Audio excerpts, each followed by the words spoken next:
What's going on, everybody? This is your favorite music journalist, Cleveland Bro, also known as Poppy Cleve, and we're going to be talking about J. Cole's The Fall of the long-awaited album, J. Cole's possibly his final album. And today I got two very special guests who I deem as J. Cole enthusiasts. First and foremost, my special guest is Kwon Hosey, who is it correct to say you're a theologist? Theologian. Yeah. I mean, okay. Okay. yeah. We can say that for this space. I wouldn't say that everywhere, but right now I'm trying to look good. So yeah, you can say I'm a theologian. Okay, and you also are a poet and writer. One of my favorite writers that as of late.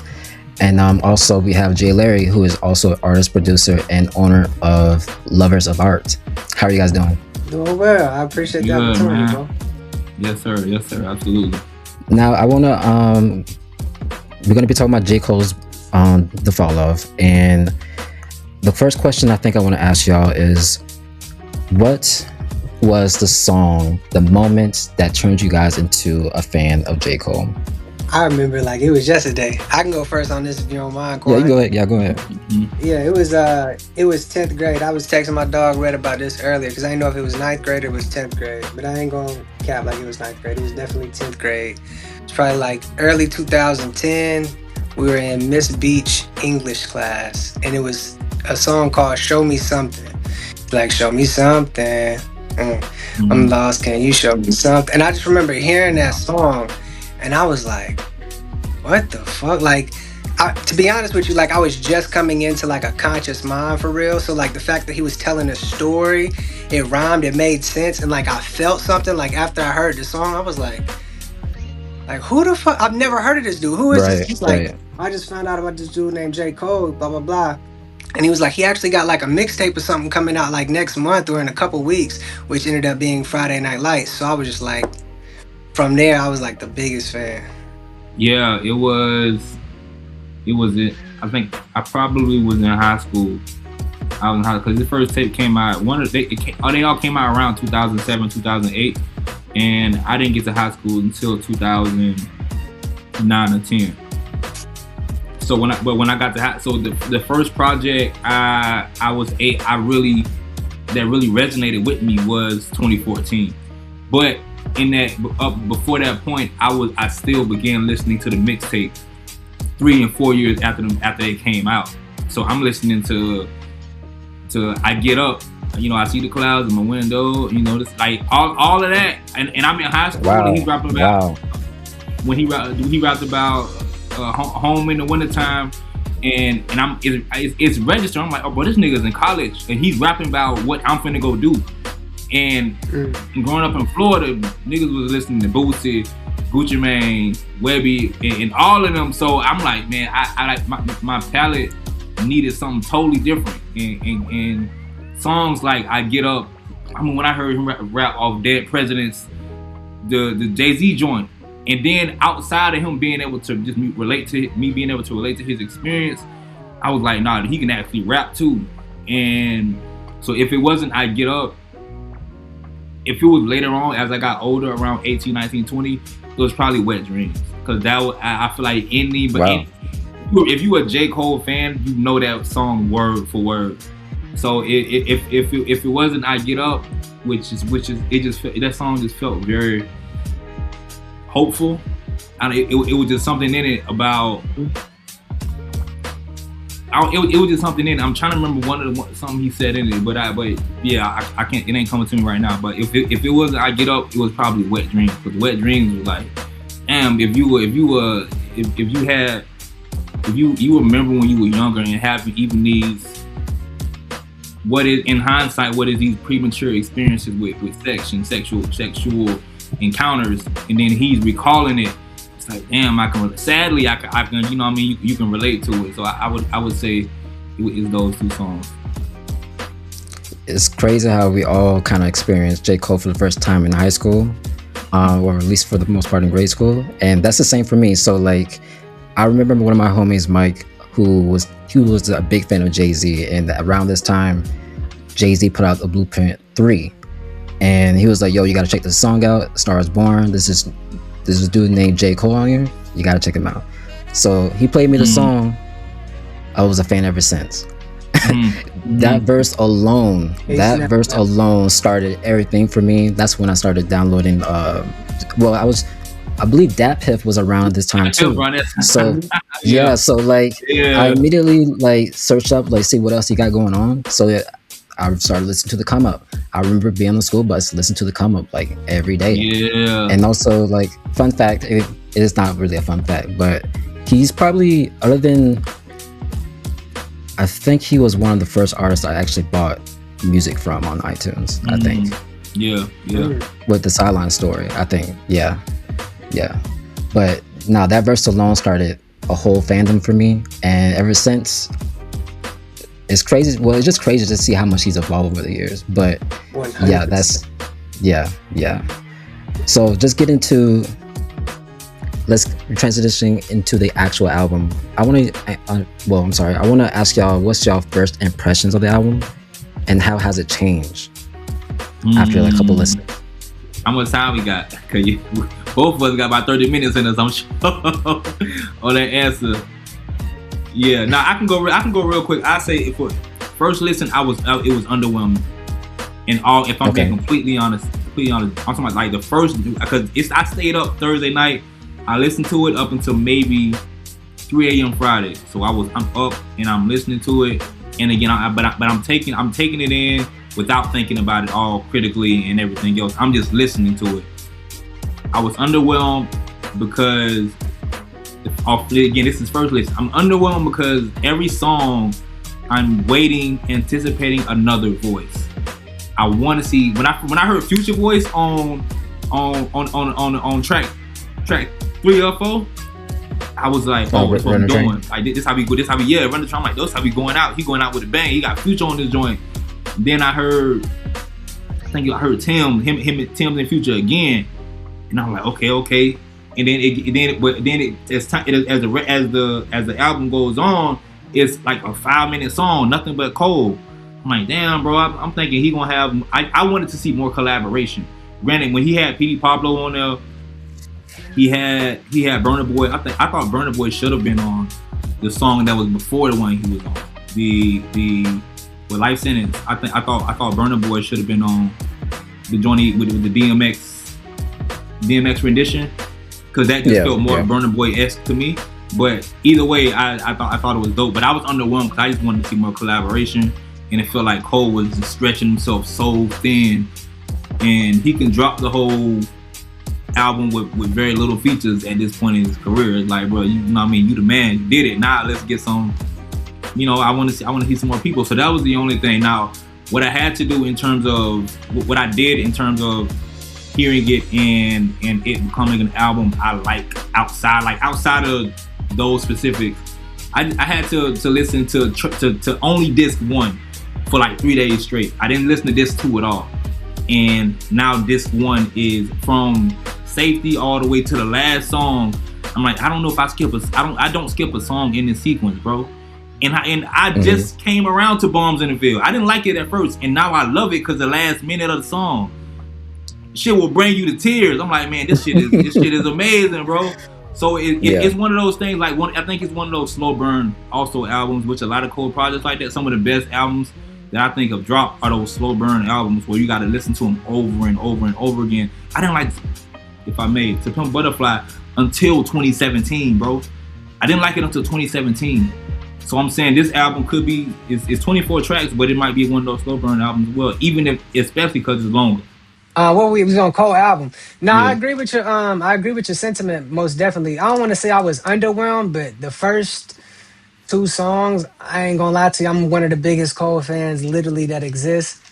I was like, bro, what the fuck is going on? I was like, I'm patient. I'm already a patient person, but I was like, let me just listen. Safety was the first thing that I was like, okay, this sound like Cole. Like we getting somewhere. I still don't necessarily like love it because he rapping from Mm-hmm. somebody else's perspective type shit. But I Mm-hmm. love the beat and I love the fact that it's just the I don't want to say natural Cole, but just the go-to Cole in his pocket, his rhythm, his flow. I know what I was getting.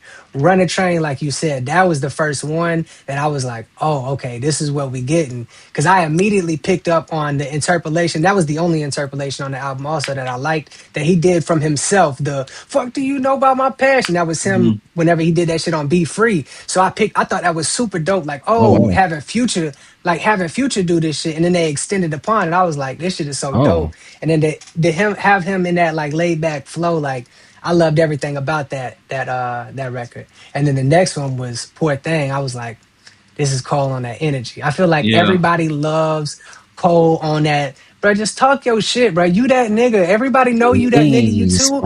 You humble. We love that you humble, and you just we love that. But talk your shit, bro. So whenever he talking shit, I feel like that's when we get the best Cole for real, for real. That's what I believe anyway. So Poor Thing, that's when he did it. Like he was living in that pocket. But the opposite of what you say, Quan, I think album two, disc two, is where like Mm. that's where he really turned it up for me. Especially just fucking intro 39, my nigga. The fucking flows he got on that fucking shit, like it's impeccable. Me as a fucking rapper, I'm over here trying to study. I'm like, that's gonna be the first verse I'll memorize. Like, Mm. oh my god, everything about that. Into the back, it's our old friend of that dap. He said, "Nigga, kick one of the infinite raps." So, like, just Yeah, that whole yeah, yeah. pocket, That nigga. whole Like, pocket, Yeah. he was I was there. like, I was like, I was like, okay, yeah, he on one right now. And then the next one to be the song that he raps in reverse. Honestly, I skip that song all the time, but it's because it was a Cause he single. dropped it. Yeah, So because it he was a dropped it. single, Yeah. yeah, I burnt this shit out. Like, I'm not trying to hear it, I even have a though hot it's take about one of that. the better songs.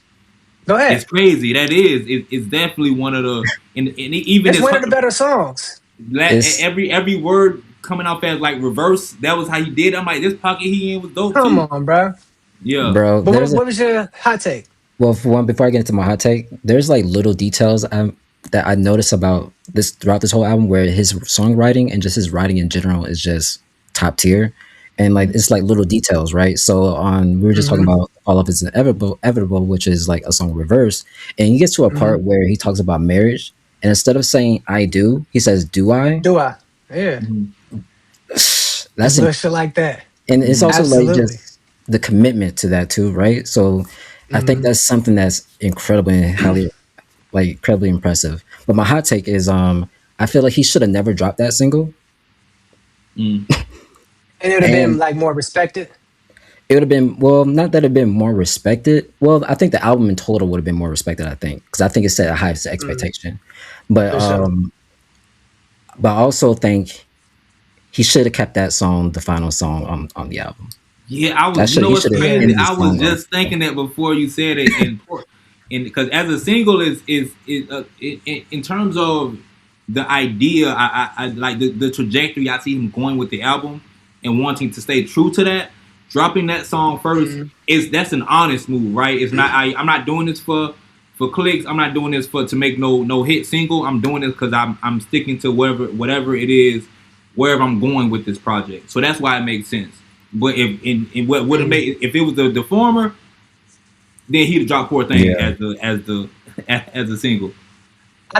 I think the hot take, or at least maybe this is just my perspective being an artist. I think, especially with the little clues or Easter eggs that he gives us, with disc 29 being whenever he returned home at 29, disc 39 being when he returned home at 39. Me just being an artist, I think disc I think disc two is more of just like him doing what he wants to do. Like I said, bringing your ball to the court. Like, nigga, I'm trying to hoop. Like what I said with intro 39, the second half of that song, bruh, is rapping on the craziest flows, craziest pockets. The second song to be the inevitable, where he takes Nas rewind concept, keeps the same flow, the entire like the same rhyme scheme. That's impeccable. That's literally nothing but something us rap like real rap fans we care Mm-hmm. about that. Like niggas ain't running that shit back. Like they don't care about that shit. I Mm-hmm. think that's his whole intention behind this, and that's the reason we get the songs like "Only You," which the Burner Boy. That's one of my favorite J. Cole songs, and it's not even because J. Cole. It's really because Burner Boy on that shit. Not ever, but that's one of my favorite songs on the tape because Burner Boy on that shit. Like I love the fact that you can give us like these quote unquote girl songs that you know ain't for everybody. People don't like this fucking part of J. Cole. That's what I feel like. I feel like disc one has a lot of the people who found J. Cole, like I'm a day one J. Cole fan, so I like to see the growth of my artist. I grew with him as the artist. Nigga literally, quite Yeah. literally raised me. For real, Mm-hmm. for real. Some Mm-hmm. people got on Cole because of the workouts or the power trips. Like, oh, I fuck with Yeah. this song. Like, oh, okay, he ain't so Actually, boring like type shit. I think Disc One had those records, like the Poor Things, the Running Trains, which I love, but that's for them. Like J. Cole, I feel like J. Cole's like, here you go. Disc Two is like, all right, niggas who really like Mm-hmm. want me. Whatever I do, you want me, you want my girl song, you want whenever I write the fever on Might Delete Later. That's one of my favorite J. Cole songs when he's singing. Mm-hmm. Like, you got a question later on about J. Cole singing. I don't think J. Cole's a great singer, but whenever he sings the way he sings, like on Be Yeah. Free, it on hits. Fever, It those are hits. my favorite J. Cole songs because it's the passion. You feel the passion. I don't give a fuck this nigga out of key or he don't know how to do no harmony stacks. I don't care. Like, I feel that shit. So I feel like that's what disc two is. Like, it's full of that shit. Then you get those records like the What If, like he's giving you concepts now. This is Yeah. rapper shit. This ain't for everybody else. You might like it, you might not like it. This is rapper shit. He gonna give you life sentence, rapper shit, concept shit. Like, I think disc two is full of that. Like, that's Mm-hmm. my opinion. But the first time I heard it, I was just like, well, I'm lying. The first couple songs, I was like, what is this? But then he caught me. I think off the first listen, it was his second best album he's ever put out behind Forest Hills Drive. As I've listened to it, I've only loved it more. The songs that I didn't like in the beginning are honestly all the songs that people like, and it's the interpolation songs, the Jenny from the Block, Man of Love. Like, I like the writing aspect of it, but I hate the chorus so much. Like, bro, you're creative enough to do something like, don't be fooled by the O's on the block. Like, that shit's cheesy to me. I don't like That's that shit. crazy. Like, I like that, bro. I don't, I don't, I fuck I with don't like, I don't. that.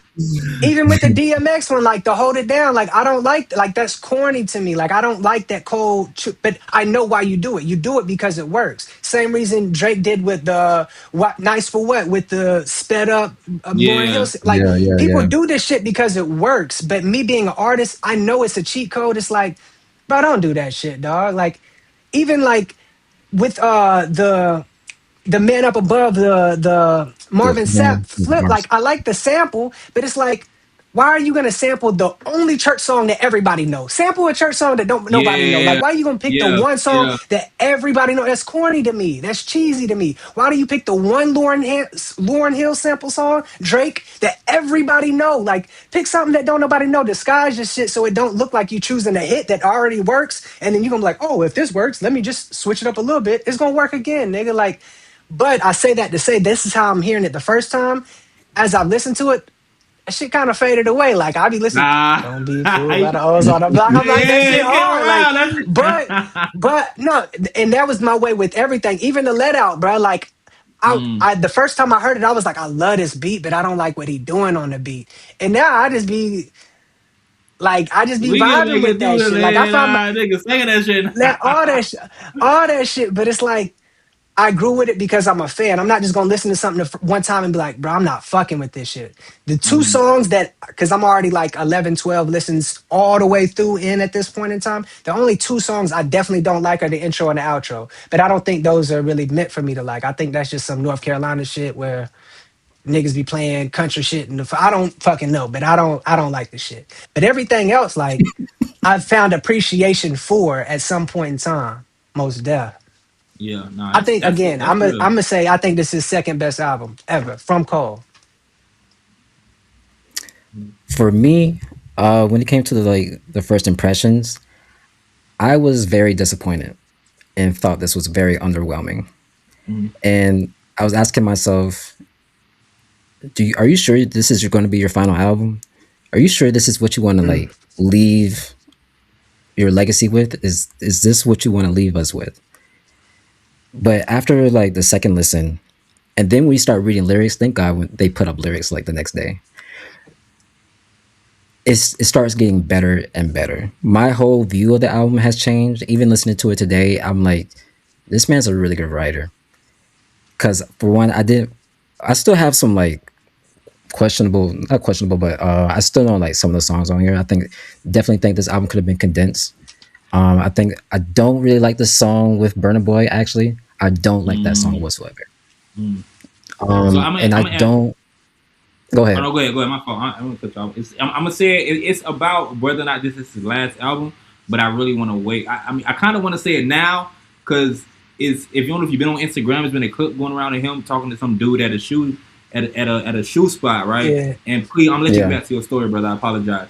He's talking to this No, brother you're good. at the shoe spot, and he's specifically mentioning that he is still going to produce. He is still going to make music. He's going to do features. He might even put out an album when he feels inspired. But the end of J. Cole, as remember, like what fuck J. Cole, I don't even like this role. I'm finna kill my like when niggas like writing shit like that. He mentioned specifically he was saying that as far as the story that he's told from the come up until this album that doesn't include For Your Eyes Only, doesn't include the off season, doesn't include Might Lead Later. That story he is packaging up with this, right? This is the last.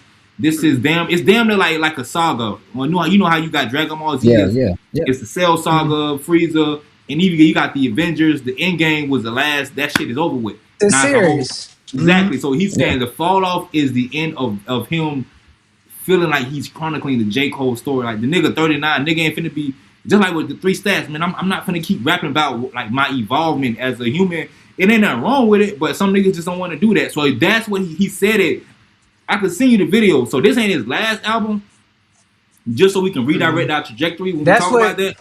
But this is this I think, that's what but made me appreciate it that much more. Is him saying, and not even to cut you off to add to it, because I seen mm-hmm, that exact same clip. Like that's what made me appreciate the album that much more when I was listening to it because he articulated exactly what I was hearing. My mm, first time listening to it, I told you I said this was my favorite album behind Forest Hills Drive. Whenever he said this was like this is the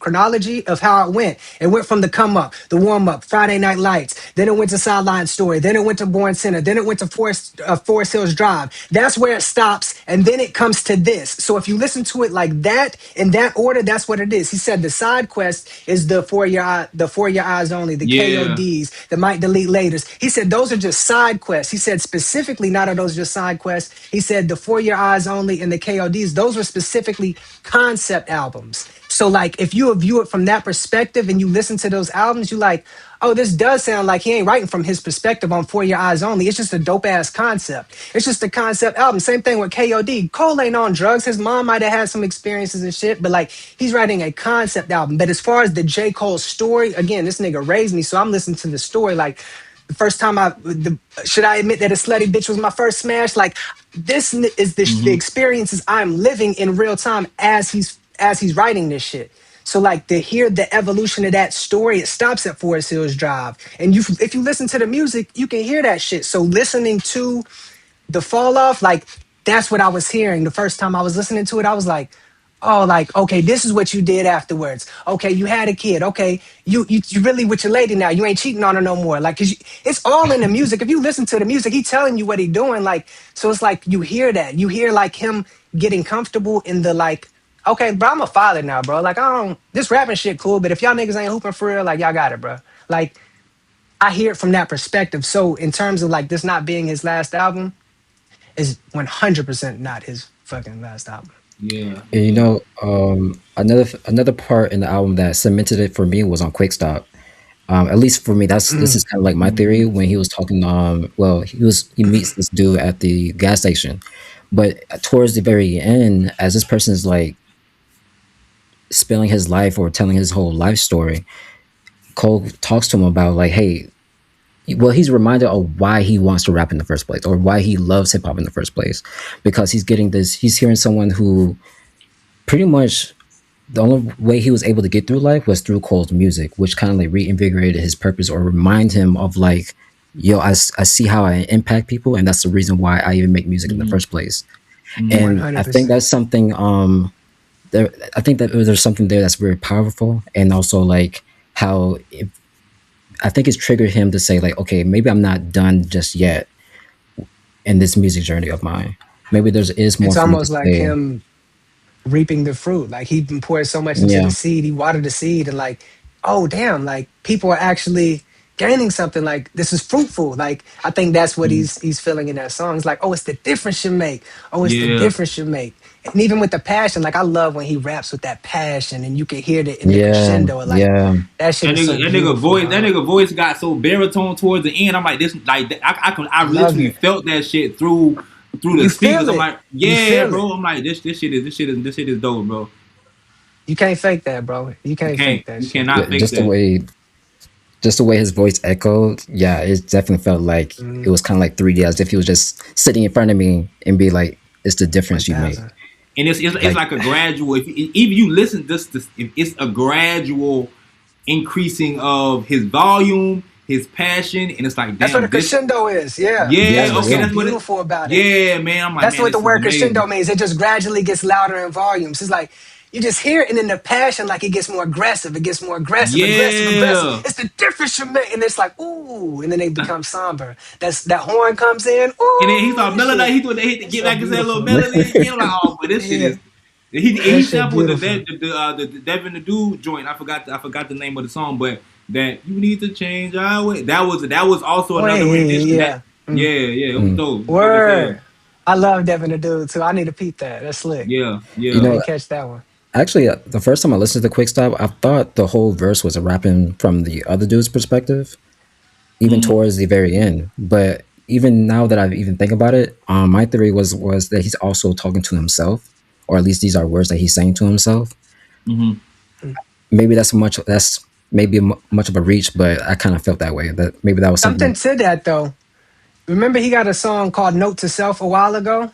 Yeah. Yeah, On it was on 2014 Forest Hills Drive. Even to what you're saying on this song, if you listen, because I was listening to it earlier today, right before the verse starts, he says, beep, leave a voicemail for but he's saying it. It's not the voicemail saying it. If you go listen to the song right now, he's Mm, almost like he's leaving a voicemail to himself, but he doesn't fully say it. It's almost like just like he mumbling right before he about to start his rap. It's like beep, leave a voicemail for, and then nigga starting the blah blah blah, blah, blah, and then he goes on his mm. verse or whatever. So I think it might.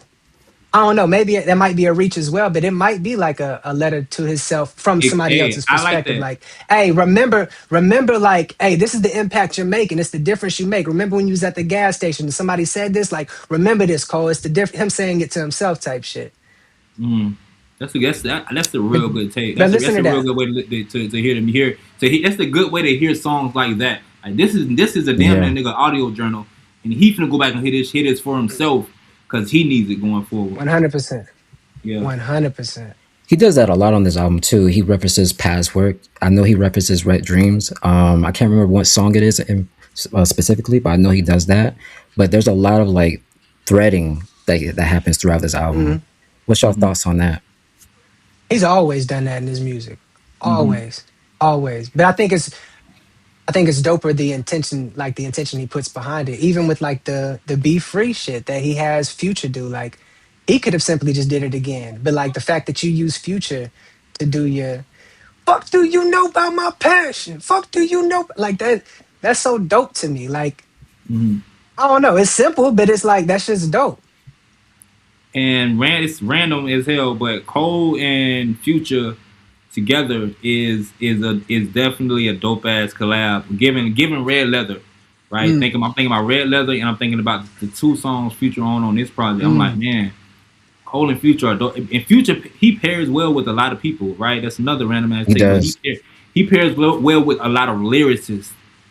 And it's dope to see those guys invite Future onto project and how his voice, because he don't even got to rap. It's like, man, just do that thing you do with your voice, and that's literally all. mm. That's all you need to do. Yeah, yeah, but yeah, and to your question that Jay Larry answered,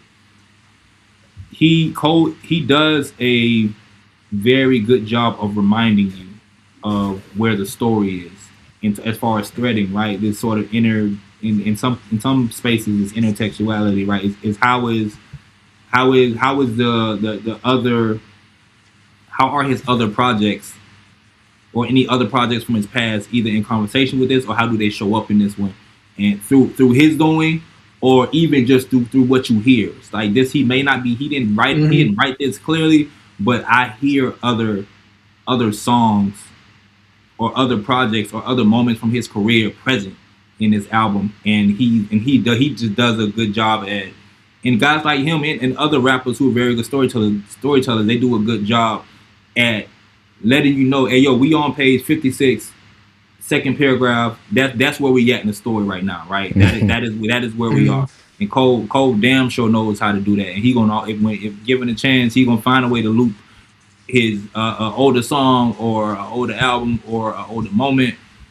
The inevitable ultimately is that, right? That's what that is. So There was a part on the album. I don't even remember the song, but early in Cole's career, he had this character just like he has the Kill Edward character. He had this character called Lil yeah, Cole, and it was literally just him with a high pitch Mm, effect. He did yeah. something like this on the album. He didn't say Little Cole, but he had the Little Cole effect on, and I instantly thought like, oh, I What wonder if he song? ever bring back like the Lil Cole shit. I don't remember, but it's on this album. I'm gonna listen to the album, and tonight I'm gonna send y'all the song, whatever it's on. I just heard, and again, it's not him saying that he's Lil Cole. He just Mhm. has the high pitch effect on, and I instantly thought of like, oh, this remind me when he used to do Lil Cole, because he used to do it on all the Dollar in a Dream shits, which he right. stopped. And like, yeah, Before I forget, there was just kind of like connecting to note to self or going back to that. Kwon actually pointed something out when I was asking for y'all like y'all favorite songs. You put the last 60 seconds on Bombs in the Ville and Hit the Gas. Mhm. And like I went back to listen to it mm, and like I thought it was so dope how he's talking to a younger version of himself and how like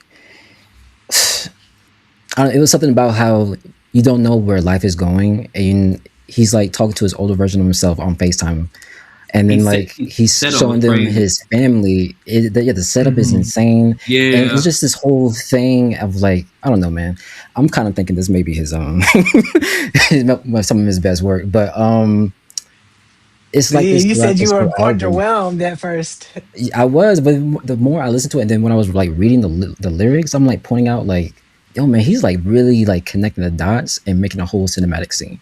Mm. Just from the beginning of this 29, because I do think this 29 started off pretty strong with 2-6, but to me, the first time I was listening to it, it kind of dwindled. But just going back to it multiple times, I was just picking up on more and more things where it just there's like this thread. This every song kind of connects to one another, even when it comes to like who the F is you, drum and bass, the let out, and then Bob's in the Ville. That how that those four songs connect with each other and creating so much of a cinematic scenery, especially with the let out. Like that's I don't know.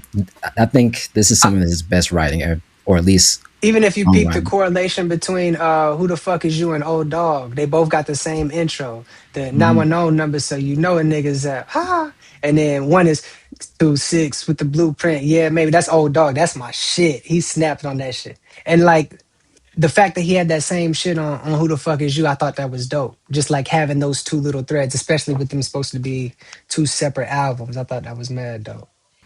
I want to talk about the song "Safety" real quick. Mhm. Right. I think that's some of the best storytelling that he's done in a very long time, or that may be top five storytelling songs he's ever done. From the production to just that storytelling aspect of speaking from someone like his friend's perspective and being updated on life. I just related to a lot of it because you kind of want to like distance yourself from where you're from, but also you see how much has changed and how much people have grown or the people that you've lost. I want to ask y'all, have y'all did y'all relate to those stories or even like experience something like that? Yeah. I This is so when you like kind of you asked as far as most out of pocket lines, and it wasn't Mhm. necessarily an out of pocket. The of course his storytelling ability is absolutely seen in this song, right? And in the verse, he's clearly chronicling the story of a friend who they knew back home, and they come to find out that he's gay, right? That is they come to find out he's gay, and he this is a true story. He dies from AIDS or HIV, right? And he chronicles that story, and I think it's interesting the language he used as far as his lifestyle is blocking the love we have for him, and in so many other ways that he situates his death, right? The in his cause of death in his identity and who he was. Which for some people in a broader conversation is like, I want to have a conversation with Cole about this. But him, I do commend him for including that story in his music, and I commend him for in most cases I'm always okay with the honesty, right? I value Yeah. the honesty, the rawness. At the same time, I do think there is tension between the being honest about a story like that and the way you handle the story, the language you use to render the story. And I'm saying a lot without saying it right now, but Yeah. I safe think that's safe. the beauty behind it, though. Mhm. I Mhm. think if you listen to the story safety from the perspective of not Cole saying this, but somebody's telling Cole this, or somebody's leaving Cole this, calling Cole up and telling him all of these things. Like he's giving you the chronological story of like, bro, this is how we used to talk. We used to say the word jacket. We used to say the word like whatever it is. Like this is how we used to speak. He's the weird line like that was the whenever you said out of pocket lines. That's the only thing that even popped up, and it's not even really out of pocket if you listen to it in context. Like dick in the booty tight. Like niggas Mhm. used to talk like that. Like niggas used to call each other African booty scratches. Like this was just part of our language, gay, like this was language. So the dude telling it from this perspective, and then at the end, you can even hear the growth. If you listen to the third verse, he's like, he was about to say the F word. He's like, nah, we don't even talk like that. So even the dude who's telling Cole, like, hey, bro, like, this is how it is in the city. Hey, you know that gay dude we heard he called A's. Like, yeah, he was a dick and a booty type. Oh, we called him Justin and drag. So maybe he's like transgender. He's like, you know what? We don't even speak like that no more, Cole. Like, this what we on. Hey, I heard Buddy used to dish you. Like, you need me to handle that? Like, this is, he's telling you the perspective of like, bro, you left the city. You 29, you went out to the city, you popping. You coming back to the city. This is me filling you back in. Like, I think listening to it from that perspective rather than like, this is Cole just saying like, oh Mhm. yeah, this is gay Mhm. dude I used to know back in the city. Like that would be me. I'd be like, hey Cole, like what did you? I need to have a. Why would Mhm. you even write this song? But if you're listening to it from like, nigga, I went out, accomplished all my dreams at 29 years old. I'm coming back to the city. I'm coming back to the city. Like to your original question, like ever leaving and coming back to a place, I ain't even popping yet at all. But whenever I left my city, I wasn't a rapper. I was leaving my city as the Air Force. Me coming back as a poet, a rapper, a nigga who got the camera, a nigga cutting hair. Nigga, just because I got a high quality video on Instagram, niggas think I'm popping or I'm somebody or who you signed Right. to or you got money. Nigga, I'm broke as fuck, 31 years old, living in my daddy crib right now. Ain't shit popping for me right now, but I'm working hard. So I say all that to say, like, niggas think shit changed just because you got some shit. You come back, like, bro, shit ain't changed. And if you listen to the song, I don't even like the song, but the Villas, he's like me and you, your mama. The money can save everybody, but it won't save me and you and your mama and your cousin too. If you listen to the lyrics, he's telling you, yes, it'll save me, it'll make me good, but it's not gonna save me and you and your Mhm. mama and your cousin too. It'll save your mama, but it's not gonna save me and your mama. Or it can save your cousin, but it's not gonna save me and your mom. Like if you listen to it, he's telling you the story. So when he's coming back to the city, yeah, I'm good now. Once I think I'm good, like I'm gonna put everybody on. Once you realize I can't, bro, I come back to the city.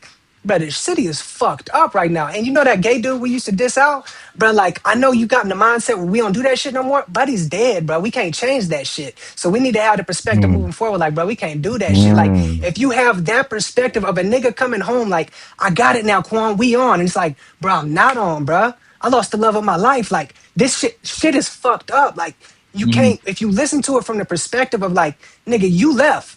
Like, you left us. We here struggling. Like, we fucked up. Like I'm filling you in on the gap. That's what makes it hit so much harder to me because it's like, Yeah. damn. It's like, damn. I, I thought it was finna be like, I made it, not like, what's on, bro? We on. What happened? Like, oh, we still go to the club as the bitches. It's like, yeah, but if we go to the club, like niggas trying to rob you now because you think you somebody, or you don't even come back to the Ville now. You think you popping. Like, I think if you in it from that perspective, you coming back to the city thinking you the man, niggas coming back to the city like, look at this nigga thinking you all that. Like that. Yeah, nah. To that point, and now, and I understand, right? Hearing it's like watching a movie. It's characters, and you're not so invested in the voice of the storyteller Mm, as much as you are the story itself and all it's being told. the distinguishing what distinguishes the characters who are in the story and the voices and even the consciousness that are present in the story from the person who put it all together, right? And so even to your point, J. Larry Cole, at that point, even though he's rapping, he exists outside of the song at that point because he is now For sure. it's a whole The narrator illustration, of the right? story. It's a narrator, and he is on the receiving end of everything that's being said versus he is the nigga that's actually engaged in conversation. So yeah. To that point, I definitely understand what you're saying, but it is again, I want Mm, to jump ahead, but it is this what's threading the first half of the project for me. The second half too, but the first half of the project is this man. It's survivor's guilt, right? It's returning home mm, is come back home and feel like, man, a nigga gonna kill me when I get home. Cause one of the things I remember I put it on threads, but thinking about is growing up, something that would constantly be put in my head is when you leave home, don't come back home, cause it was always this paranoia in your parents' head, in your elders' head that you gonna come back home and you gonna go out somewhere and a nigga gonna kill you. Just cause you done got out and you done made good for yourself. And them was the stories they mm. put in our head. Niggas who was athletes who did good for themselves and they left home, right? And they came back and they went to the club or they went to some whatever neighborhood or they went to a function and it was some boys out there that was jealous of him and they killed him, right? Or he just by chance a stray bullet caught him while he was out. And I hear that in Cole's music, right? In Poor Thing, Hmm. as far as when I get back to the city, nigga, shooting my face, don't bring no gun. The let out, even the song Hmm. before the let out, at the last part of the song where he talking to the Hmm. girl and nigga trying to talk to him, he kind of shoot him off. And he go back to the He gun. said, He go "Okay, back. we'll see. We'll see He go about back to the that." car. Yeah, You hear the yeah. gun click. You hear the gun click at the end of the Yeah. song, and then a let out come in. So I'm saying that's why I think Hmm. even Survivor's That guilt was is so present good. because this It was nigga so good. it is this the You presence of being of coming back home, but knowing that home might be hostile to me, bro, because I've been so distant. that part. Mm-hmm. Not even that. Home will never be home again. You Never. leaving home as this person accomplished, like you set out to accomplish your goals. And guess what? You do the shit, but you coming back to the place that you just left, they're not viewing you as the person who went out to get these dreams. They're viewing you as this champion, this nigga who's like, oh, this arrogant nigga, he got all this money, he think he can come back. Like, how dare you leave us and actually accomplish all your dreams? We was too scared to ever accomplish our dreams or accomplish shit. We stayed here, and then we had to figure out what fall in line type shit. So it's like you think you just coming back home, like keeping it a whole buck. Me even being a 31-year-old, and I ain't made shit, but me just being a man now, living under my father's roof. Even the dynamic of that changes. So imagine me having money of my own, doing what the fuck I want, coming and going as I please. Like niggas gonna be like, no, I'm used to you looking up to me. Like you the little dude. Like there's no way we'll ever be equal or you be above me. So you got to think of people like think about J. Cole older brother like Zach. And he's never ever said this in a song like that. But like just imagine like, damn, my little brother went out and like he popping. I'm still here figuring it out. Like you got to think about all the people who are around who are seeing this shit. Like I think it's the whole story of disc one is home never being home ever again. Right. And you want it to be so bad. You shout out Ville, the Ville, the Ville, the Ville. How did shouting out the Ville? I gotta go there. Wait, don't you know you'll get shot over there? Like the Mm-hmm. nigga put his whole city on the map Mm, just for somebody else to tell me I can't come back to my own city. It's like nigga, you gotta shoot me my fade when we get there and leave the gun at home. Hey, if you win it, I'll take my loss like a man, like whatever it is. But you ain't tell me I can't come back home. Like if this ain't gonna be home, if y'all don't treat me like home, this all I know is home. So it's like I gotta figure this shit out. And I think the reconciliation of that is what disc two is like finding the comfort of like, let me hurry up and go touch the people. I've been so mysterious all these years. I don't want to be mysterious because being mysterious will get you killed. Like, let me go show all these people I'm touchable. You get killed in your own city because niggas, no, come touch me. Come see me, bro. I'm regular as fuck. I ain't got no jewelry on me. You can't steal nothing from me. You probably that can beat me up. I'm not the explains so toughest much. nigga. Like, if you put yourself in the perspective of like, nah, like I'm not gonna make myself a lick. I'm gonna make myself accessible. What do you want, nigga? I'm in my Civic. You gonna rob me for the Civic? All right, bro, you Right. got it. Like, Right. there's nothing you can. he's making, I think that the accessibility is what make the fact that he gives you the time of sitting here listening to your story. He's documenting it. Do you think that nigga want to listen to everybody fucking story? I promise you he don't. But he's sincere whenever he's giving you that time because he's letting you know, like, I'm touchable, bro. I'm just like you, bro. You don't need to, oh my God, J. Cole, pull your phone out, do all this extra shit because Mm-hmm. he said in an interview a long time ago about like this thing we call celebrity. He's like, I don't think Hmm. that shit's gonna exist anymore. And I think we're living in the times right now because everybody's a celebrity. You pick up your phone, you on TikTok, you do a dance, right? You a celebrity now. Everybody's a celebrity. And I think J. Cole is trying to say, like, I just want to be a human. I figured out, like, no, nigga, you could touch me, bro. Thank you for saying my song was dope, bro. I just wrote it out of this place. Oh, you think it's that? Nah, that's dope how you got that. But really, this is all I was saying right here, this, that, and the third. Like breaking the myth, like of the mysteriousness. I think that's what's He's was really moved. dope. I went on He's a rant, but yeah, that's nah, dope. nah. He's moving through these crowds, bro. Damn near like a Christ-like figure. You know how when Jesus was One walking hundred percent. close enough to people for a woman to touch his to reach out and touch him, and he was like, "Who touched me?" Yeah. That's just Right. garment, yeah. But at this point, this is what it looks like for Cole to pull up and be walking amongst and this is not like no in church niggas One sound hundred percent. this blasphemy or some shit like that. But this is essentially what it almost looks like is he is Be a he is man of the people. he is breaking that right. He's breaking that wall between the people and the celebrity, and damn near breaking. This is him breaking himself back home and back to the ground. What he's doing right now, because the whole project, the whole first part of the project, is like, man, I fear, right? Just as it's like a second hand kind of thing that. Like bro might go back home and it sounds like he got smoke at the crib.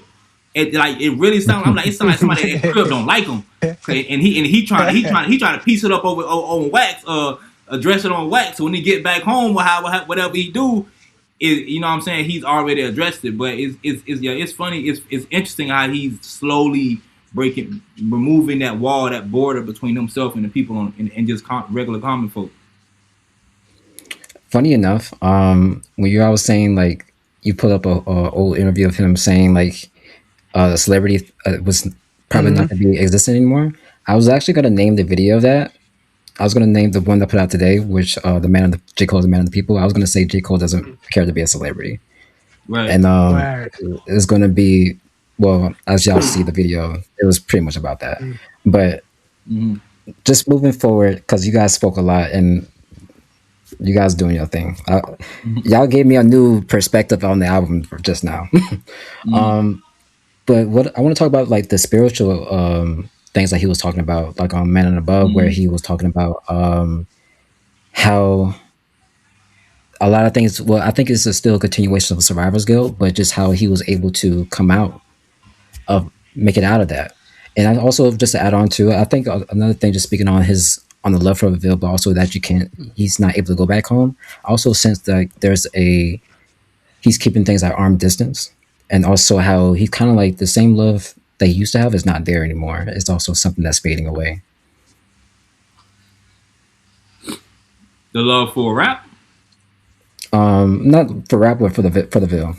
Oh, for I think, home. yeah, I was about to say for the video, yeah, yeah. He said Yeah. that in a couple of songs. And He's like, he said it in it's flame dying. on the train. Yeah, Yeah. he's like, Vietnam, but Vietnam's finest, but in my heart I feel like that flame's dying or whatever type He talk shit. about So ride yeah, I through think this. it's the feeling of home. It's just I feel like what I was saying earlier, like home never being home and you coming back home and realizing like, oh, my daddy don't realize, and this is not my situation at all, but I'm putting myself in like somebody who's going through something like I am, like, oh damn, my daddy don't see me as a 31-year-old man. He see me as his son still. Like just that understanding that perspective is like, bro, I'm a man. Everybody in the world is going to see me as a man. They're going to treat me as a man. They're not going to disrespect me. But somebody who just sees you as a son, like they might be doing something mad disrespectful that no other man would ever do to you. But he's like, I don't see you as a man. And it's not a disrespectful way. It's like, I just see you as my son. Like you my kid. Like there's certain shit I'm going to do to you. And I think just that having that perspective, realizing like you coming back into a place where it's like,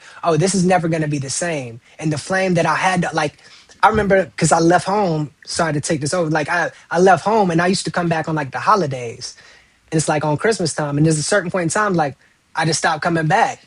And why is just because whenever I came, like it wasn't the same. Like I don't know if the spirit of Christmas left, like the joy happened, like people dissipated, not in terms of like passed away, but like people got their own families. Everybody's not just joining back up now. Like people going to do their own shit. I'm the only one coming back. So now it's just like I'm just waiting around, like, oh, ain't nobody coming. It's like, okay, well, I could have stayed home for this shit. Like I think having that realization is what he's faced with.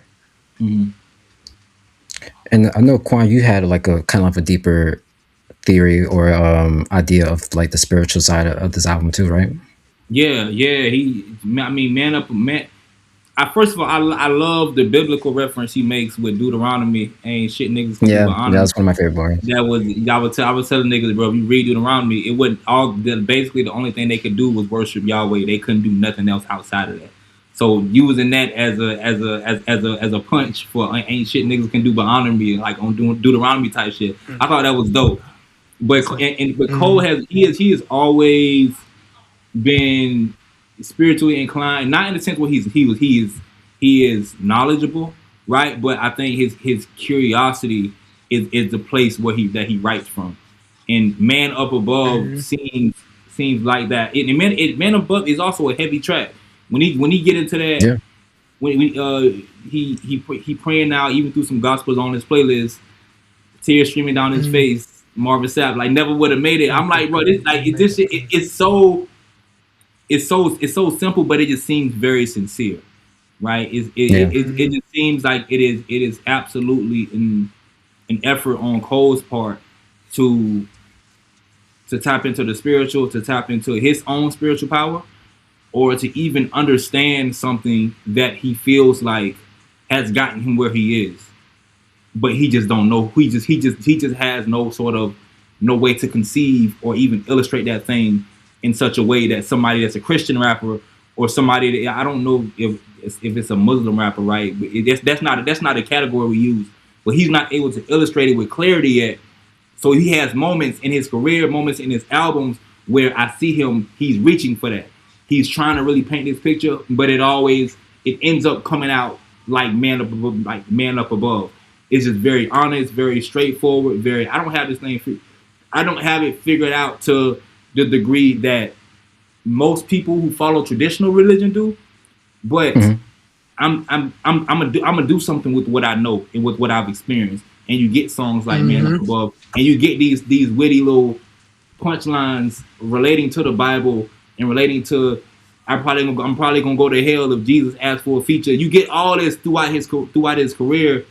He gives you these Mhm. moments where he show where you can sense even the joint he had with J Hope, that the K-pop. I think he was a K-pop artist or an Asian Mhm. rapper. Yeah. Yeah. Yeah. Yeah. But that whole verse is, I'm like, man, Cole can literally be, if he wanted, if not if he wanted, but he could he could rap in a way that is akin to rappers in the Christian rap industry, right? In that particular community of artists, because he is so curious about this thing we call spirituality, or Yeah. even this specifically Christianity, because the Christian religion, because a lot of his bars are also he's attempting to be in conversation with that, and he's attempting to capture that in his own sort of style and his own flair. But he curses, right, a lot, and I don't know if he's Mhm. just gonna stop cursing. So that, but that is definitely a spiritual dimension. On Let Go My Hand, he talks about his homeboy him dibber dabbling through religion. His homie told him about the Quran, putting him on, and everything else. So he's always been open about, man, I religious, I guess, but I don't know exactly what umbrella I fall up under. But that's why I appreciate it, because it's honesty. Yeah. Mhm. Um, before we get into like the critiques, and plus I don't want to hold y'all too much longer. What was some other like y'all favorite moments throughout this album? Mm, mm. Whew, Yeah, moments is one favorite moment. moments.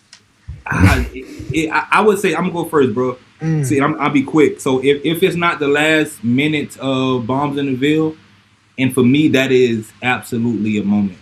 If it's Yeah. not that, it is Mm. the build up. If it's the build up and quick stop, it's the build up in quick stop, Mhm. and it is that whole punk bitch bit in Poor Thing. My first listen, they got to Oh that yeah. song. I'm liking it. But when it got to that, when he got to the first pump, bitch, and then he got to the third one, at that point I'm standing You up. was Yeah, like, I'm like, oh yeah, shit! yeah, yeah, yeah. Those were three moments on the project to where I was. It was the last minute of Bombs in the Ville, the build up and quick stop towards the end, and then when he said the first pump bitch, and he got to like the third or fourth one, and I'm like, oh, this nigga talking right now, and those for me, those were three moments on the project where I was, he definitely had me. Um, Before you go, Jay Larry, I want to point this out too, like about Poor Thing. I think that part, it told me like, okay, if he was serious in a rap beef, if he really wanted to get into Right, it, if he really he want could to get do it. busy, he can come do it. on, He He man. can could do get it. busy, Yes. bro. He could get busy if he But really like wanted he to. gets busy. But I think Cole just need the rules. Like, what are the rules? What are the rules? All right, we ain't Yeah, talking there about you this. All go. right, cool. yeah, he. I think that's it. Cole just need rules. That's all it is. But go ahead, Jay Larry DeLon. What's your some of your favorite moments? Some of my favorite moments. I love it's and the whole world is the Ville. I'm not the Mm. biggest fan of him spelling out Fayetteville, even though it's not corny or nothing like that. I just don't know how to spell Fayetteville to keep it a whole butt with you. So that part, like I really gotta keep it a whole butt with you. But I love the niggas want to tear you down because you want to be great. Like the simplicity of that line, but just the impactfulness of the line. It reminds me of like Nipsey Hussle bars, very conversational. Like I Mm-hmm. fuck with that. That's what makes me love Nipsey Hussle. That's what made me love Rick Ross. Is like their lyrics are very, very conversational. They taught me to like, even as a rapper, not to over rap it. Like you ain't got to be rapidy rapping, proving everybody that you can rap. Like, all right, bro, you can rap. Like, let the beat breathe. Sit back in the pocket. Like, tell me a story. Let it be more conversational. And I think Cole did that perfect on that record. Another one of my favorite ones is only You. Like, I really love Only You. Legacy, I sing that song. How to, I'm trying to find. I just be Mm, finding. I randomly just be yeah, singing that shit all throughout the fucking day. But the number one standout on the album, every single time, it's my number one go to song. Is Old Dog. That Ti flip, money oh, cause yeah, it yeah, yeah, close. That's Mm. bruh. I just Yeah, loved yeah. everything about the energy he did on that. And you asked a question earlier in the text, not on the video, but about Pac. Like, who did Pac better? Did Kendrick do Pac better? Drake? In the terms Um. of like, to answer that question, I think it was in order: Kendrick, Cole, and then Drake. I thought that was shit trash. But the what I did want to say about it, like Cole does a very, very great like rock influenced flow. He does it yeah, on Old Dog. He's done it in past records on Revenge of the Dreamers. He had literally a Tupac flip on. It's called Niggas or something Niggas, some shit. Rich Niggas or Rap Niggas or some shit oh like yeah, that. He does a great job at capturing Pac's essence in the pockets and the passion and the way that he like stretches his words and slurs his words. And I think he does that better than Kendrick, better than Drake, better than anybody in terms of just like capturing that emotion. Like that shit is so perfect. But Old Dog, that's my number one standout. Oh man, hold on. I I'm a want to say little something upset. real quick about that. Real Go, quick, we go, can go ahead, move go ahead, go on, ahead. Do bro. your thing, That please. what he just said, bro. That when he did the Biggie, when he bubbling, stuttering, that Oh and yeah, he's. I'm like, come bro, this on. nigga is. Now that was smooth. Talk about That was technicality, smooth. bro, and that shit was so Yeah. tough. I'm like, bro, you can AI and add Pop and Biggie's voice to that hmm song, and It's you gonna would sound think just like him. it's gonna sound just like on the way he did Biggie's voice, bro. And you forget this nigga moved to Queens for a little minute, so hmm I'm knowing he doesn't tap it. He just being in I think Biggie from Brooklyn, but still being in New York. I'm knowing that he was It's Yeah, that able, energy around him. yeah, yeah, bro. But he That when goes he back to what I was saying about this too being like, this is just the real rapper yeah. shit. Like what you're saying, that's just real rapper shit. Nobody cares about that, but you care about Biggie. Like you hear the little Yeah, cadence that Biggie does. You hear that, like that's what's so dope to me. and Just the intricacies of the using words details. when Pop go to using words like niggas venomous and like and just the way he says those words, I'm like, and niggas using Hennessy, and Yeah. he didn't even say Hennessy, but he said remember me, and I'm like, bro, Yeah.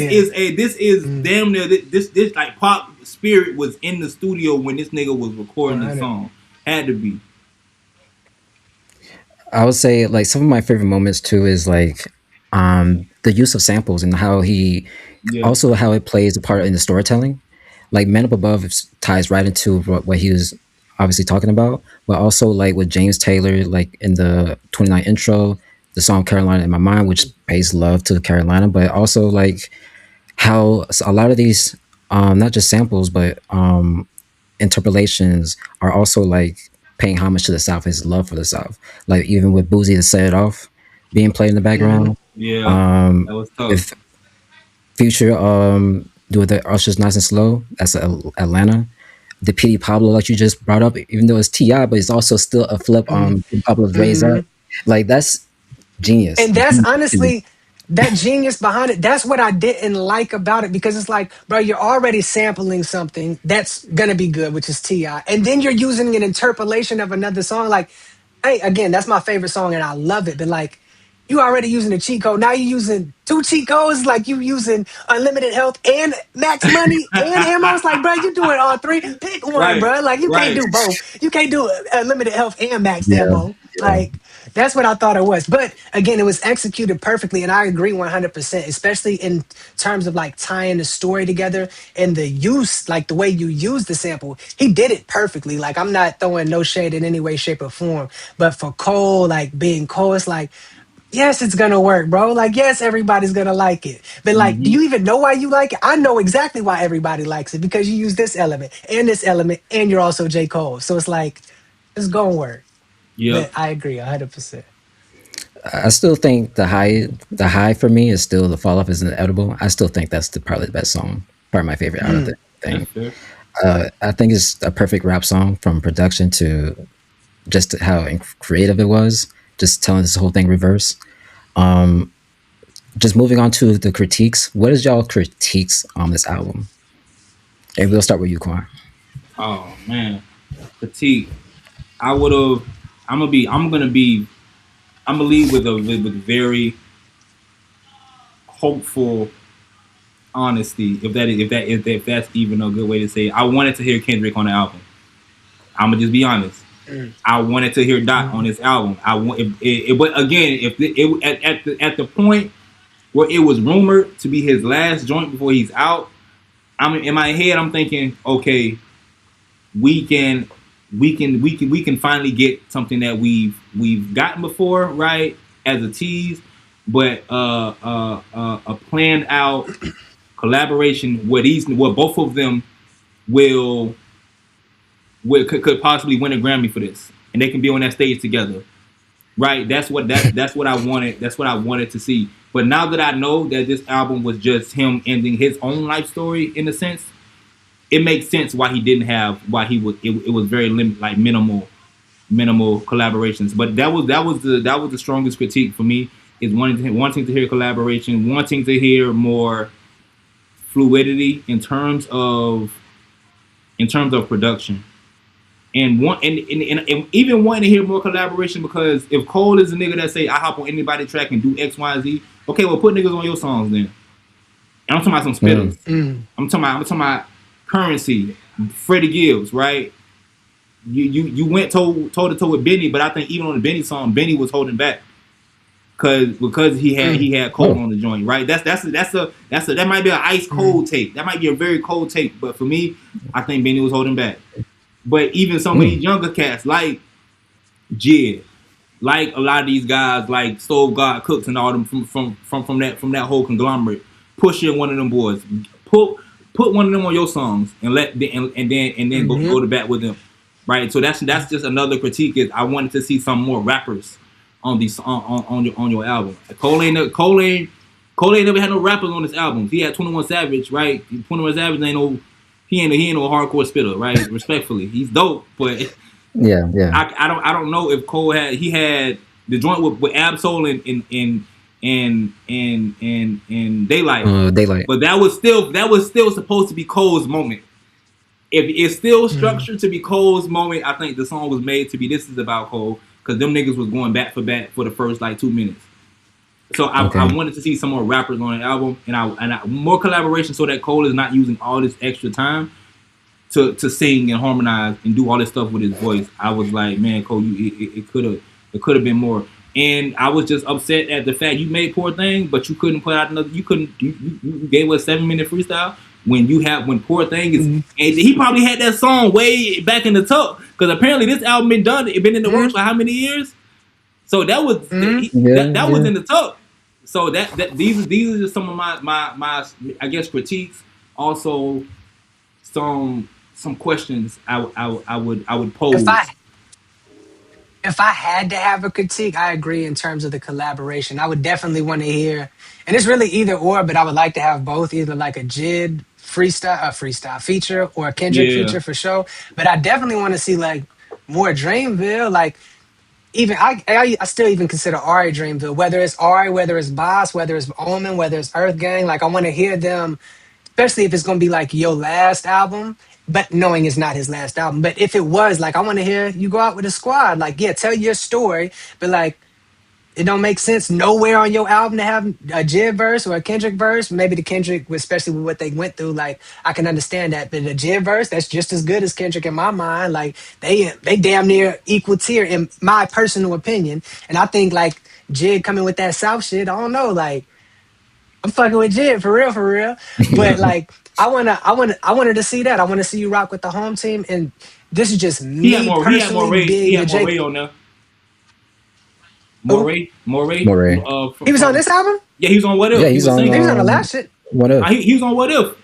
That was him singing. I didn't know it Word. at first either. I didn't peep. Word. He added the feature, the names, I but ain't yeah, that's peeped more that. Ray. That's dope. Yeah, That's dope. But Moray ain't Dreamville though. He just a North Carolina he, nigga he, though, he, right? he, He ain't no I mean, he Dreamville, is from he? Fayetteville. He from Fayetteville. Yeah, no, I know he from Fayetteville, but I want to hear him with the squad, like the Dreamville squad, like the people he came Like in with, like Luke, Earth Omen, Gang, and all them Boz, boys. Loot, definitely Loot. Like pretty much, no, I ain't gonna say that. Pretty much everybody from the Dreamville squad. Like I just want to hear you with the squad for real. But my biggest thing outside of that, and this is just me as the Cole fan I am, and this might be like a very cold take, and I might get backlash. I don't know why I would, but I know people fuck with him. But like, I don't want to hear J Cole with T minus ever. Like, not sometimes. I don't Ooh, ever want to hear I'm J Cole so with T glad minus somebody said ever. that. Like, I'm so I don't glad like, you said that. and I fuck with T minus beats, and everybody knows the horn beats, and they sound triumphant. I don't want to hear Cole on that. Leave that to Drake. Let them do that. And like, you hear Cole try and do that on like the and I fuck with this song, but like the who the fuck is you? Like there's a certain like Drake pocket that he gets in, and that's my way of articulating it. I know it's not called the Drake pocket, but Drake does it a lot. And like I hear Cole trying to do that, and it's like, you do it cool, but like let them do that, bro. I'm not trying to hear you do that. Let me hear your production. Let me hear you on some Alchemist beats. Let me hear you on some Mhm. fucking Madlib beats. Let me hear you work with damn Salam Remy. Let me hear you work with some other producers. He made Like what beat that's Alchemist what I made on want that to hear. album? Alchemist produced He one of the made beats the It was though. the Bunts Road, but I Bunch don't Road. even Okay, like the okay. Bunts Road. Like that's not even everybody's, and it's a good beat. It's not why I don't like the song. I just don't like Cole's performance on that song. I think Tim's did great. I think Future did great. I just don't love that I song, think and the I know song that's was for supposed to be them. like the Alchemist, Tim's, and Future all on the record. Oh my god! And I'm just like, I could have kept that shit too to keep it a whole butt with you. But I Oh do want to shit. hear Cole on that kind of production though. But in Mm-hmm. terms of Mm-hmm. the my critique, I don't want to hear Cole with T minus. Like leave that for them over there. I want to hear Cole on that soulful shit. Like lock in with Hit Boy. I would love to hear what Cole and Hit Boy sound like. I think that would be Mm-hmm. very interesting. Mm-hmm. Like on the sample based shit, lock in with the what's his name? Conductor. Like Yeah. Conductor is dope as Alchemist. hell. Like if you're gonna do some sample shit, do it like that. Like or get with them boys over in VA. Get with Knox. Get with Ninth Wonder. Ninth Wonder is my favorite all-time producer ever. Like I would love to hear Yeah. what Cole and Ninth Wonder sound like, Love it. I don't especially think them they being ever North did anything Carolina together. boys. They I don't Man. think did. they ever did nothing together. Did Oh, Soul did Joint, Ninth Wonder not Rhapsody, produce Rhapsody that Soul joint. Joiner? Yeah, Yeah, yeah, yeah, yeah. Rhapsody. But that's I'm pretty Rhapsody sure he joint though. That produced went that one. cold Yeah. shit. No, but that was them together though, is what I was Yeah, saying. But like I yeah, would love to hear Cole on that kind of production. To lock in with Preem, like Cole's a hip hop head. Let me hear you with these hip hop heads. Not T minus, not the hit maker, like the nigga who produced. I don't want to hear you with that shit. And that's my only like if I had to have a critique, because I think T minus, I think he did a fucking amazing job on the album. That's not the Cole I'm looking for. The middle child, Needs the all that shit. needs Y'all can have experience. that Cole. Yeah, I don't like that shit. that's fair. That's valid. I kind of had the same critique too. At first, I was thinking, like, especially with the collaborations, I was thinking like maybe it's not fair to me to want that, and I'm also like I can't help it, but I'm always comparing him and Kendrick together, and how Kendrick's catalog kind of Yeah. like feels that. But I do think it's criminal for him not to bring Knife Wonder, especially since he's from North Carolina too. North Carolina, it Like only makes sense. it only makes sense. And J. Cole literally grew up to Little Brother. Like he says it in all his early rhymes, like grew up to Little Brother, like Little Brother, Little Brother. Look, the producer of Little Brother is Ninth Wonder. It's really Ninth Wonder and Fonte. Shout out to Pooh, but it's Ninth Wonder and Fonte. That's it. Like, They broke up. why would you not They have a broke up early 2000s, but yeah. no? For sure, they broke up, but it's like that's who Cole's looking up to. It's like, why have you not worked? Why you ain't worked with Fonte yet? Why you ain't got a feature with Fonte? Why you ain't worked Uh, with Ninth Wonder? Like, it just seems like it would make sense. I don't know if it's fair All the though. sense That's in the the world. nah, thing. they ain't got no shit No, together. and That's it's not. crazy as hell. Just because you're from the same place with people don't mean you fuck with people, and that's just how it Yeah. is sometimes. Keeping it a whole buck. Doc got a song with he got a song with I want to say Big Pooh. I don't know if it's Fonte. I think Doc got a song with Big Pooh, and he's on Word, that bitch snapping. Yeah, yeah. I'm gonna send it to you. It's on my phone. But yeah, yeah, it's on Apple please Music. do. It's there. But yeah, Doc got a song with them. So to your point, Jay Larry, is like y'all niggas from the same city, bro. Right? Hmm. Like he's I mean, thankfully he's I tapped got in a with the baby. He tapped in with Moray, but I got a still, theory about Ninth Wonder though, and I don't really what? want to speak it into existence because he's my favorite producer of all time, and I know this going out, so I don't even care. But it's like because of what happens with because of what happened with Ninth Wonder and Little Brother, like the Fonte. Because I'm a big Little Brother fan, so I know like I've seen all the documentaries. Like, bro, what happened with damn Fonte and Ninth Wonder, Lil Pooh and Ninth? I think it got to the point of like Ninth Wonder is it's kind of like at least what I've got from it, and I don't know it all, but it's almost like it's my way or the highway. Like, hey, oh, you want to work with me? All right, this is what we doing. Oh, you don't want to? I said we meeting at 6, not 6:30, Cleve. Oh, you got to do it at 6:30. Well, all right, you ain't getting Jay Larry. I think it's one of those kind of things. Like from everybody's who spoke on Ninth Wonder, and I hate that I'm even articulating this further in this, whether it's a rumor or not. But it's like that's the only thing that even halfway makes sense. And if enough people saying it's like where smoke is fire type shit. So Mm, based on relationships, I think Mm, like if it makes sense, if it's aligned, like I can work at 6, we can work at 6. But like Cole on his own time, like Cole's not just doing shit. I think Cole would love to work with Ninth, but I think relationships is everything at the end of the day. And sometimes it's hard to just build relationships with people who are kind of standoffish a little bit. mm. My only other critiques was like the sequencing. I felt like some songs could have been condensed. I definitely think the song with Tim's could have been just a song with Tim's. Honestly, I think that would have been a great, really great interlude, in my opinion.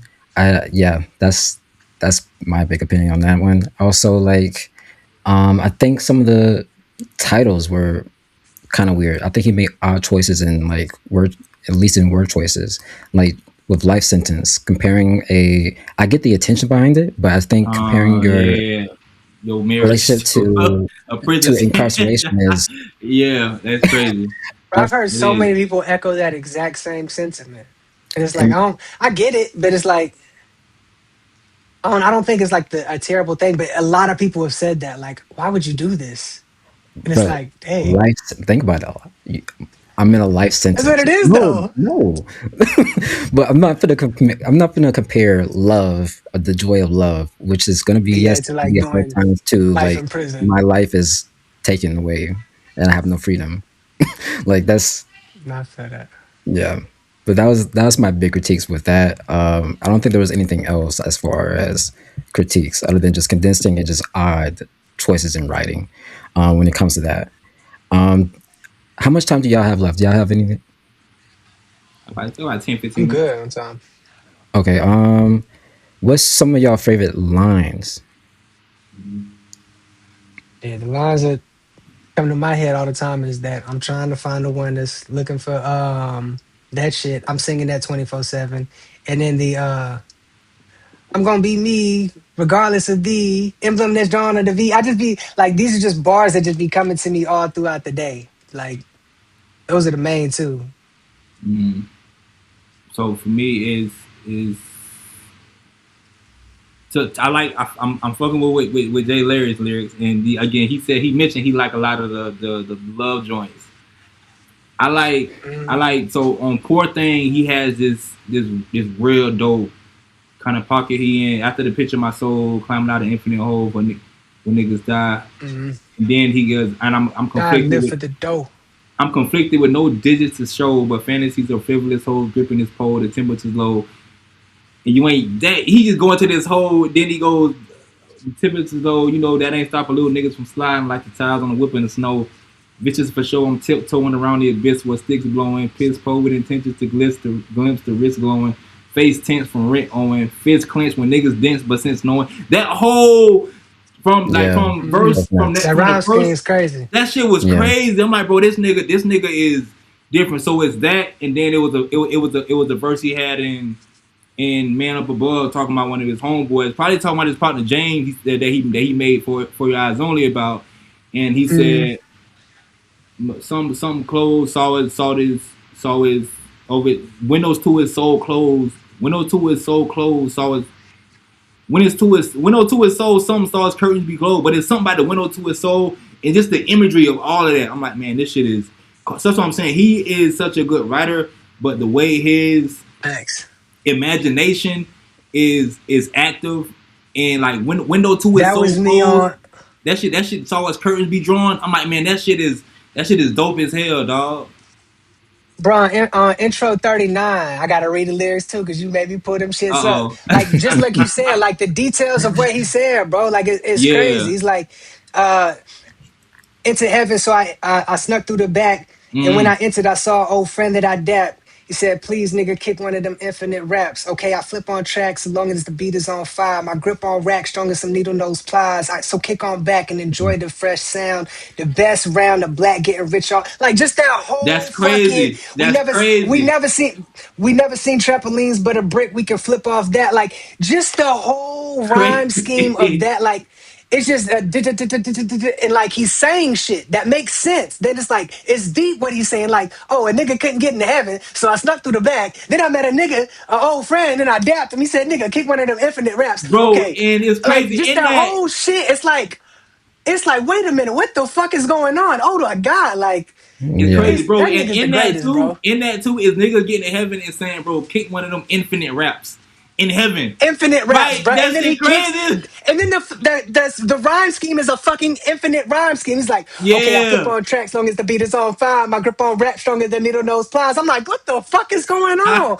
And then needle nose plies, like just slowing this shit down. Like, damn, I got needles nose plies. The grip on that shit, like, ain't that shit ain't going nowhere. Like, Yeah. Cole, just the mind, like you said, his mind, the imagery The he puts into it, imagination the details of the yeah. raps, like niggas, if you this is just nerd shit. Like you really have to sit down and think of like, okay, this rhymes. Does this make sense? This does make sense, and it rhymes. Like niggas ain't just randomly freestyling words. Like this is just random shade for no fucking reason. But this is why I don't like Logic. Like Logic, he raps really well. He has amazing production, but he just be rhyming words with words. He don't be saying shit at all except my daddy black, my mama white. Other than that, a kite. Let's fly a kite all night, and then let's make a right. I'm like, nigga, you're not saying shit.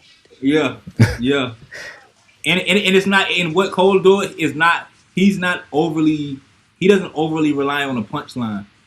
It's like he'll say so much shit in the build up that the punchline is light. Like the punchline don't even mean nothing And I think that's compared to what. he's one of the few rappers that still use punchlines, and that's what I think is so beautiful. Mm. Like storytelling, like I think punchlines has kind of been left. Like Benny the Butcher, like a lot of his raps hit the punchline, and I think Mhm. that's almost like a lost art. I don't think a lot of rappers nowadays use punchlines, especially not in the way that Cole does it. Like I think that's what's so dope because he has those classic hip hop punchlines that's gonna hit you like, ooh, that was cold. But then he also does it in like a story that makes sense, and it's usually like some deep shit. Like it's usually like a triple entendre, meaning with multiple angles. Like, oh damn, he meant this. Damn, he could also meant this. Damn, you realize he meant this as well. Like his whole just perspective, his writing, everything about this shit is fucking beautiful. Yeah. You know what? Y'all just reminded me about you brought up Logic, and it reminded me. I wrote this down. Why another critique I had about this album was him bringing up that he's biracial. I don't need you to tell me that you're biracial, Cole. You don't need to remind Yeah. me. Yeah. When he said kill the mulatto lines, niggas was Yeah, Killer the mulatto. Yeah, yeah, like Cole. yeah. I forgot that you Everybody were gonna even. respect the mulatto. yeah. He I'm, made he I'm made like, he said it like twice on the Yeah. album too No, he said something about like the greatest rapper alive. with a white Mama is mama. white. Mama is a Yeah. white yeah, woman. mhm. Yeah. And Hmm. I'm like, Greatest bro, rapper alive came from a white woman. Yeah. My I mama white, so forgot. I felt that line, but I'm I already feel you in the knowing. terms of I'm like, already knowing. but I do feel like I think the mulatto line was more, and it wasn't even corny, but I think it's a lot more corny than the greatest rapper alive. Mama is a white woman. I think that one was cooler than everybody gonna respect the mulatto. Like, nigga, shut the fuck up. Like, you could have said something else with that. We respect you, Yeah. Cole. Yeah, for sure. We been before he even said some shit like that. We knew your nigga. Facts. We know your We mama was white. already We fucking was with you. already rocking with you. Yeah, we was fucking with you. I did have another segment. Let me know if y'all feel y'all want to do it. Otherwise, we'll move to like talking I'm about his cool. legacy. I want to kind of try this out. I was gonna have y'all debate on what's the best song, and y'all argue this out. But I was gonna let y'all two have like 60, What you think 60 the best seconds. song is, Kwon? The best song on the album. Damn, bro. We talking about like I think 24 it's Old songs. Dog. I think it's Old Dog. Just the energy. I think it's every time you hear that But, 2-6 with the but blueprint. Yeah, maybe. before you get too deep into that, but I want y'all to pick y'all song, and then y'all debate for like 60. Well, each person will have 60 seconds to debate that, and then I'll decide who has the best, who made their point. Man, I would say the song. It's to me. It's the song that captures the album and captures the attention of whoever listening to it. And what does that? Damn, bro, that's tough because the song I pick is not a bop. It's not a bop. So if I say Do you think it's it's the best song on the album? that's tough, Or bro. best That's song to you? I think that's probably a better way to phrase it. Like, what is the best? What is your favorite song on the album? Maybe my favorite song on the album. Okay. What that song might do be I? a better way to. What song can I not stop Because listening to? the reason I stand on Old Dog is that's the one I play the most. I say Poor Mm, Like, Thing. that's just a guarantee. Poor thing. I fuck with Yeah, Poor Poor thing. I Thing. like the Poor energy on Thing. that. All right. okay. Mm-hmm. But damn, I'll be arguing your point as well. Cause like it's the reason I like Energy. Old Dog. The reason yeah, is the energy and the energy that he gives you on the punk bitch. And the punk bitch is like, ooh, Mm-hmm. shit. Like, it's gonna be hard if a nigga calling me punk bitch and I'm over here saying like, right off of 9 to 5, you could chime in. Like, it's a cool pocket. Everything about that is dope in the cadence. Like, I love that shit. Like, Carolina shit. Oh, don't you forget. Take your fucking shirt off and swing around it. Like, And then I he got feel PD the Pablo on energy of that that joint shit. too. Petey Pablo on that Yeah. bitch, like with the real swinging around the helicopter. Like, I love the whole, like everything about that shit. But nigga calling this nigga, first of all, this is Cole stepping up to the plate on damn Poor Thing. Like, somebody's talking this shit. Hey, Cole, you know, brother been talking shit. Let me finally say something for once. Let me get some shit off of my sternum. Dun dun dun dun dun dun dun. I'm gonna hurt. Like, the nigga giving you what you want. So like, I can't. I'd be a fool for arguing the opposite damn point. Like, I'm gonna argue Poor Thing as well, nigga, because he giving me what I want. That energy behind it. And So I would say, y'all want to skip this? yeah, we yeah. I don't know if we can really I debate was this gonna because say, unless we can both debate why it was probably our favorite, or maybe why it was a standout. It was that, or like y'all favorite Cole verse of all time, but or Ooh, what's the best Cole verse of all time? But I feel like there's so much to choose from. But I got a few uh, off the top. just what's two core verses that you like? These are the two core verses I always listen to. Oh, for sure. The first verse for Too Deep in the intro is for mm, sure Mm-hmm. forever a Cove classic. And I could probably stop there to be honest with you. But the number two verses, I'll say the first verse to Farewell, Mm-hmm. J. See, I don't Cole. go. Mine Both don't of go them off back. Friday Night Lights. Yeah, mine don't even go back that deep. So, because if I was going back that deep, I would say is the dead president suit. These niggas playing Russian roulette with a full clip. Hmm. Foolish. My two was clueless. Nah, we don't Yeah. dance. When I That shit fall, is. I fall for 11 minutes. That nigga's Yeah, fucking crazy. How you fall that. for 11 minutes, nigga? Like, nigga crazy. In recent years, my favorite Cole verses is sacrifices.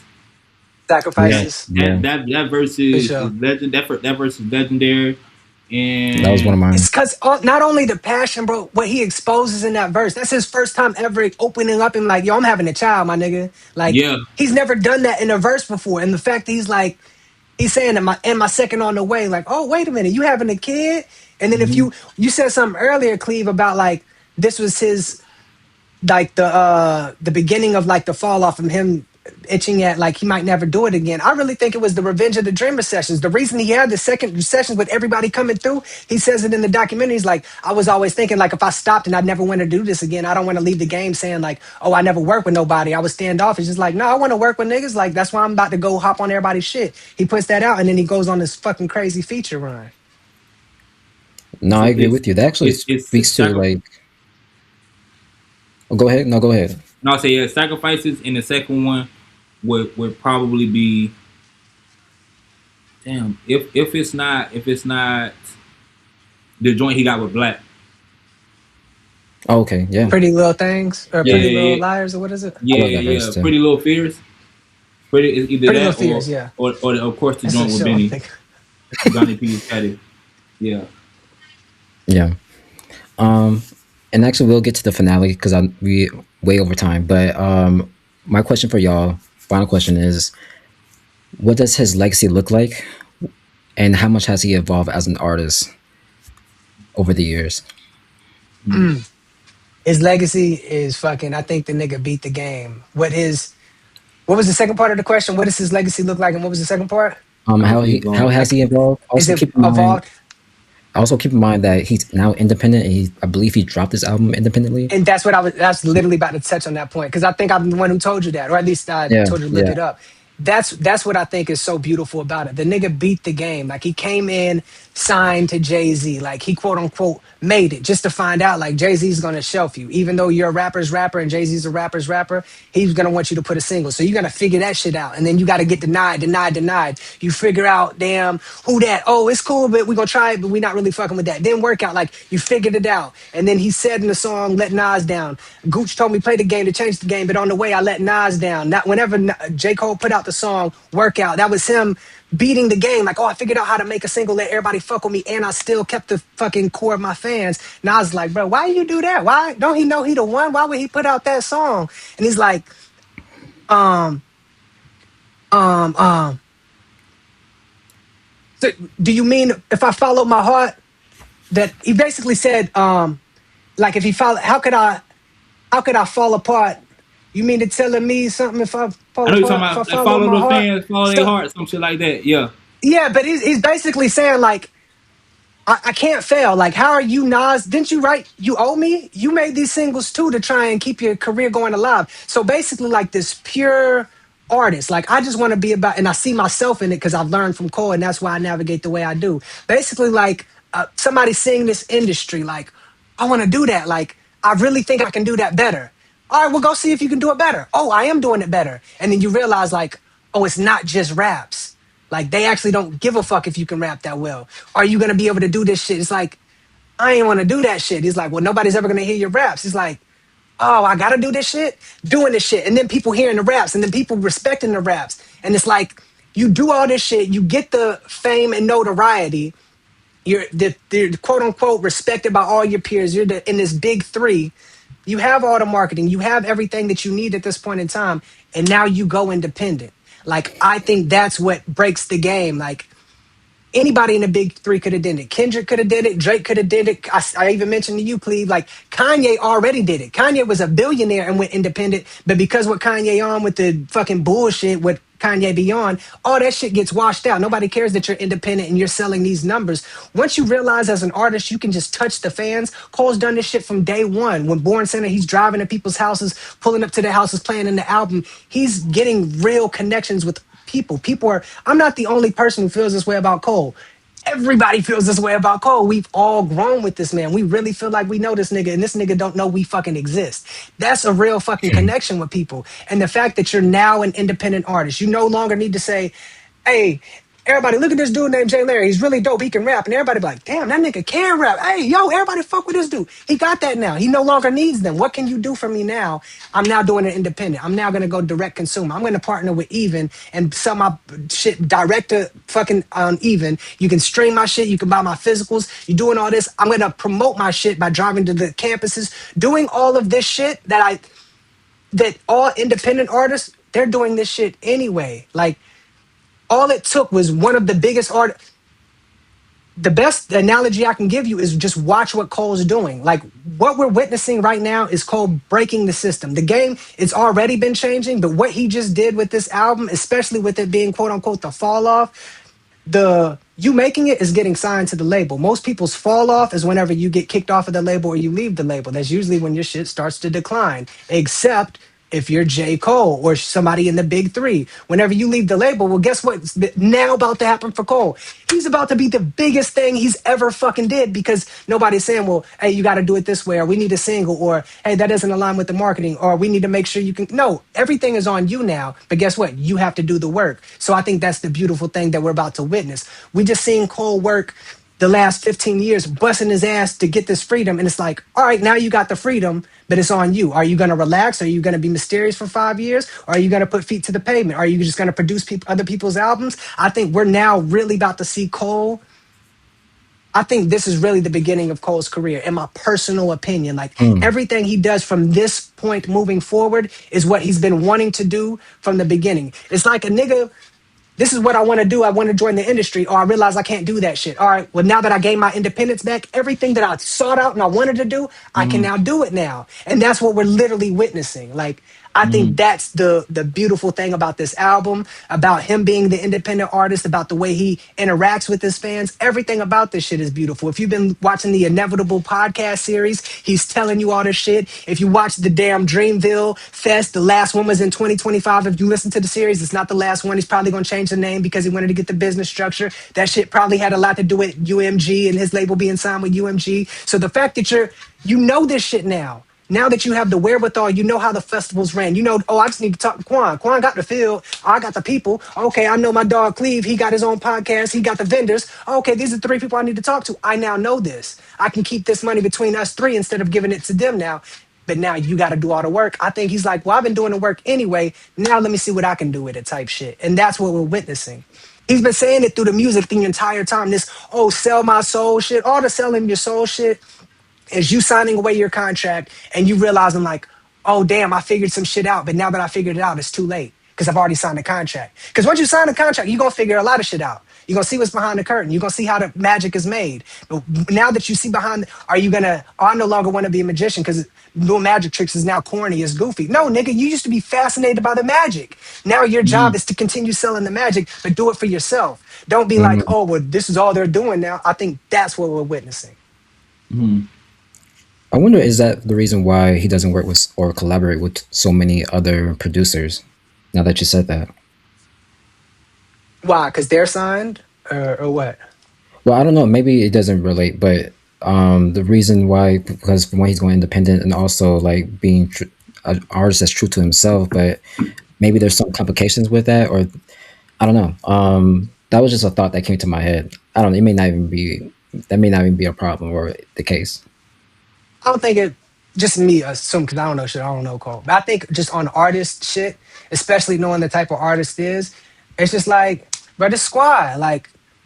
Quan the poem nigga, bro. I'm not finna bring another poem nigga around doing something I know my dog Quan can do. Like, oh, I already got a producer who makes soul beats. I'm gonna do my dog elite. Like, I'm not finna bring somebody else. That's why I'm so like distasteful a little bit about the T minus shit because like that's what T minus do. Like, don't bring he ain't Dreamville. Like, stick with your squad for real type shit.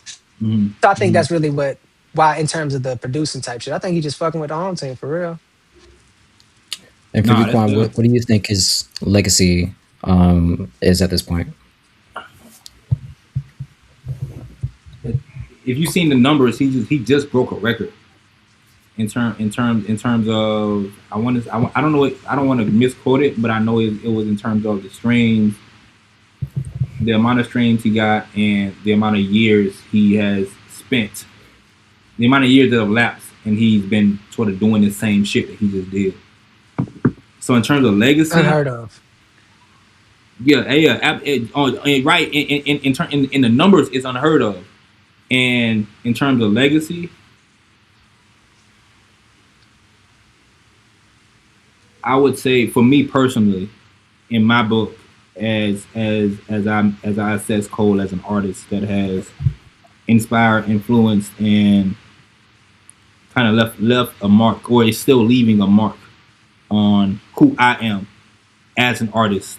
right? As someone who participates to whatever point in this thing we call hip hop. I think his authenticity is what his authenticity is what really cements his legacy. It's the numbers, right? The numbers is cool, Mm. but his authenticity and his outspoken commitment to the ground, his outspoken commitment to everything that is anti celebrity, anti all the glitz and glamour and what some people would call the bullshit of the industry. His commitment to everything that is anti that, in the face of him still elevating and doing what he's doing now. I think that is going to be a testament to his legacy. I think Jimi Hendrix. I think something about him is he, as good as he was, he never won a Grammy, right? But that is how that is how people connect with him as someone Hmm. who was a dope artist, but really didn't. Not saying that him not winning Grammy was his, that wasn't his intention, right? But It's as almost good in as he, spite of.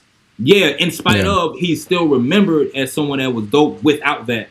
So Cole, Hmm. without the celebrity, without the commitment to that, without the change, right? Without everything else that makes everything else that is a that symbolizes rapper, everything else that is an earmark for a rapper in today's age, him rejecting that and still being as skilled as he is and still being as successful as he's been on the charts, and he finna pack out stadiums from damn For near sure. June, July to December.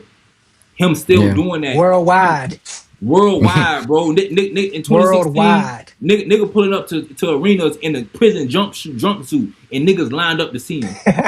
You see what I'm saying? Like it ain't too many people can do that, bro. So that will be a part of his legacy, is his commitment to just staying grounded, bro. And the album being called the Fall Off, it's not even a pun intended in that. But him staying Hmm. grounded and always keeping his feet planted and wanting to be home for whatever that means, whatever however you want to use the term home in that context. That I think that is really going to make his legacy undeniable, right? That is the earmark of his legacy. It ain't got shit to do with the numbers. It's everything to do with how he carried himself as an artist and as a rapper. Time out. Cleve, I know goddamn well they don't say Satan on your hat, bro. Not today, Satan. Nah, Oh, okay. I was about to say I ain't finna sit up here and do that no nigga Jay interview. My Lin like, dog over hold on, here. He pause, over bro. here. Hold on, bro. I just sat up here. I fuck with bro too. Like we just did the whole interview, dog. And he over here flashing and shit. You definitely in the details now. You gotta pay attention. I'm telling you, but Oh I was making sure. man. Oh That's man. funny. That's fun. I fuck with that hat though. That's slick. I was like, wait a minute, that shit look like it say Satan on that shit. Not I don't today, really Satan. have Okay. much to say about the legacy, but I will say I think he has one of the most beautiful hip hop stories. And Mm. just listening to like the Inevitable podcast, which you really get candid stories, but just It's such a beautiful thing. yeah, and it's like just hearing those stories, but also like someone is inspiring just to see how someone wanted to accomplish their dreams so badly, how they were so passionate about this hip hop thing, and even when he wanted to play ball, but his love was always in hip hop, and bro was doing whatever he could, whatever it took just to get to where he wanted to be. Although it came with some sacrifices, like he expressed throughout on the fall off, but and that's something I wanted to ask him. If I ever had a chance to interview him, the first question I want to ask him is, was it all worth it? mm, Like, Mm. you got this far in your journey, like was it all worth it? Like, and I think he'll say yeah, just to understand how much of an impact he's had. And like Kwon, you just mentioned like how grounded, and that's something that one of the reasons why people gravitate toward him so much, because he really does not care to be a celebrity whatsoever. He'd rather be someone that's human and seen as a regular person that's just like you and I. He doesn't want to put like or be put on this pedestal or put or at least on a humanistic level. But I think that's something that's beautiful, and I think that's such a rare thing And I do hope one day we get to a point where we don't see these people as celebrities anymore. Because that's something, a whole nother conversation I want to talk about, but I'm in the writing about. But yeah, it's just he's one of my inspirations in life in general. I've always said this, like even from the beginning, he's like that older brother I never had, but I'm also realizing that I am the older brother. So like, and that and that's something he's kind of like reaffirmed in me. But For um real. It's the difference you make, for real. that Like part, you said. that part. Mhm. I Um, always say to that part, you being the older brother type shit, whether you know it or not, like somebody's looking up to you. So it'd be advantageous to be a good role model for them.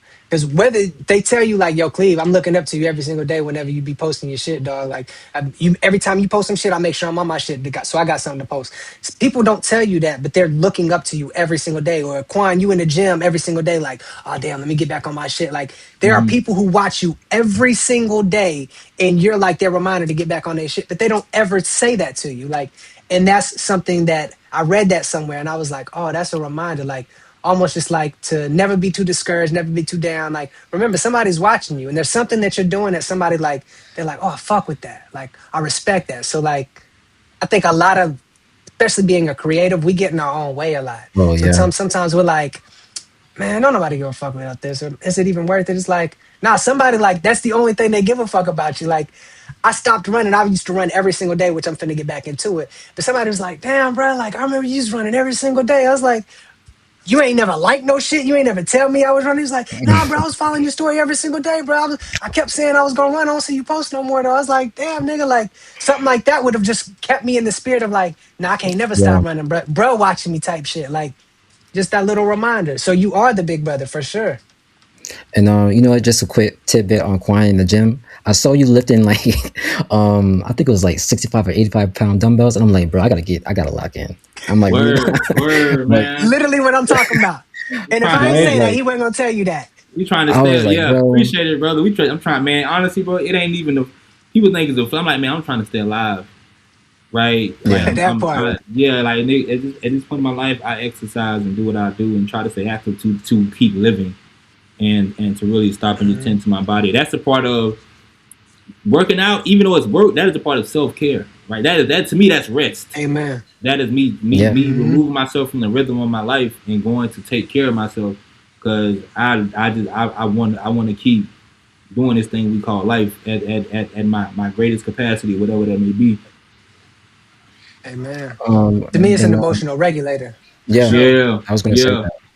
That's Is that the only thing what it is for me. Sometimes I be in that like I don't feel like it, I don't want to do it, and like this is just my mindset with running because my shit is running. I don't be in the gym, which I need to be, but my shit is running. It's like for me to run a mile, I can run a mile in 7 minutes. If I walk a mile, I can walk a mile in 10 minutes. Like it's Mm-hmm. never going. I'm not walking a mile, but I say all that to say, like on a worst day, like Jordan, you ain't got 10 minutes, bro. It'll take you 10 minutes, Mm-hmm. and then you got the rest of the day. You can be as lazy as you want to fucking be. And then I realize, like after I'm done running, I feel so good, and I realize, like damn, how many people in life make excuses for not having just that 10 minutes that you just took? Like you just set yourself apart of so many other people in this world. And the more you do that, the more it compounds. And I think that's like what it is. That emotional regulator of like, I don't feel like doing this. Like, damn, bro, that was just 10 minutes. What else can I do in 10 minutes to accomplish? And that'll set me forth. Like, oh, I can write a song in 10 minutes. Oh, I can record real quick. I can clean my room real quick. Oh, I can just like, you realize that's a lot of time. I've been leaving so much on the table because it's like, I don't feel like doing that. Bro, that's 10 minutes, bro. You can't do it in 10 minutes? Ah, I might as well do it. That's what my mindset went to, man, might as well just knock it out. It's Mm-hmm. 10 minutes. Mm-hmm. and I'm gonna end this off with this about J. Cole is that I believe he kind of did everything that what a rapper would do. From you made it, you got the big deal, you got to be with one of the biggest rappers in the world, Jay-Z, you got to sign with him, to also starting your own label and then collaborating with so many different artists and building even a legacy with those artists. But of course, yes, I still want the Kendrick and Cole tape or whatever it is. And even Jid I got a hot even take said about like, that. oh, look, we'll talk about Finish, it later. But finish. even Okay. with even Jid said, hey, they got a couple smokers together, like they got a whole tape He said together. they got a 15 Hopefully that, track joint together. and I'm like Who, hoping him and like Cole? that's he said on the Joe Budden podcast. Jid said But that. But JID and Cole or Kendrick and JID Cole? and J Cole and got Cole. a 15 track joint together, bro. Ooh, But yeah. who I knows don't if know that how I ever missed comes to that. light? But yeah, I think the more I listen to this album, the better it gets, and I think it's also a testament how, or example how, you got to let things breathe. I know a lot of people was quick to review this album and had their takes, but man, I would say if you let it breathe, it constantly evolves. I'm steadily picking up new things. I'm probably going to be making another video just to like do more of a deeper dive, but because you guys have even brought up new points that I didn't even see at first. But I want to say this: thank you guys for jumping in on this and just sharing y'all love, y'all thoughts on this album. I really do appreciate y'all time and even being here. And Of yeah, course. Nah, for Appreciate the sure, brother. opportunity, my brother. Yeah. Appreciate y'all boys. but I'm gonna end this off here.